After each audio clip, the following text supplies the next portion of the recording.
ഇതാ ഈ പ്രകൃതിയിലെ ഒരു പ്രതിഭാസത്തെ നമ്മുടെ മുന്നിൽ വെച്ചുകൊണ്ട് കർത്താവ് ദൈവവചനം നമ്മുടെ ജീവിതത്തിന് ഫലദായകമായിട്ട് എങ്ങനെ മാറുന്നു എന്ന് പഠിപ്പിക്കുകയാണ്.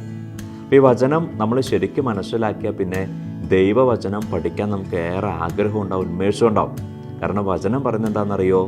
നമ്മുടെ ജീവിതത്തിൽ നാം പലതിനു വേണ്ടിയും കർത്താവിൻ്റെ അടുത്ത് പ്രാർത്ഥന ഉയർത്തുമ്പോൾ, പലതും ചോദിക്കുമ്പോൾ ദൈവം നമ്മുടെ ജീവിതത്തിൽ ഇടപെടുകയും നമ്മുടെ ജീവിതത്തെ ഫലദായകമായിട്ട് അനുഗ്രഹമുള്ളതാക്കി മാറ്റുകയും ചെയ്യുന്നത് ദൈവവചനത്തിലൂടെയാണ്. ഇത് വ്യക്തമാക്കുന്ന ദൈവവചനമാണിത്. യെശയ്യാ പ്രവാചകന്റെ പുസ്തകം 55-ാം അധ്യായം 10-11 വാക്യങ്ങൾ. യെശയ്യാ 55, 10, 11. 10-ാമത്തെ വാക്യം ഈ ഭൂമിയിലെ ഒരു പ്രതിഭാസത്തെയാണ് നമ്മുടെ മുന്നിലേക്ക് വയ്ക്കുക.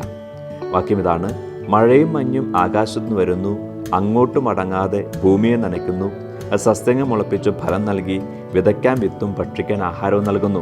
വ്യക്തമാക്കേണ്ട കാര്യമില്ല. മഴ പെയ്തില്ലെങ്കിൽ ഫലപുഷ്ടി ഉണ്ടാവില്ല, പച്ചപ്പുണ്ടാവില്ല.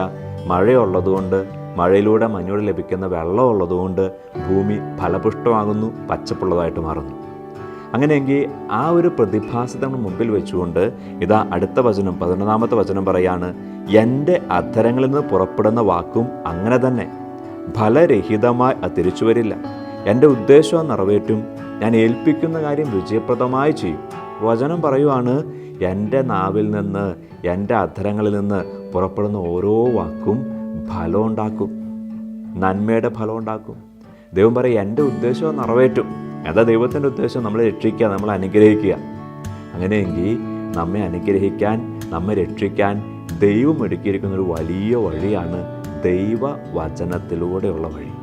നാം വചനം സ്വീകരിക്കുമ്പോൾ, നാം വചനത്തെ നമ്മുടെ ഉള്ളിലേക്ക് സ്വീകരിച്ച് അതേറ്റു പറഞ്ഞ് പ്രാർത്ഥിക്കുമ്പോൾ വചനത്തിലൂടെ ദൈവം നമ്മുടെ ജീവിതത്തെ ഫലദായകമാക്കി മാറ്റും, അനുഗ്രഹമുള്ളതാക്കി മാറ്റും. അതുകൊണ്ട് കൂടുതൽ തീക്ഷ്ണതയോടെ വചനത്തെ സ്വീകരിക്കാൻ നമുക്ക് പരിശ്രമിക്കാം. ഈശോ നമ്മെ അനുഗ്രഹിക്കട്ടെ.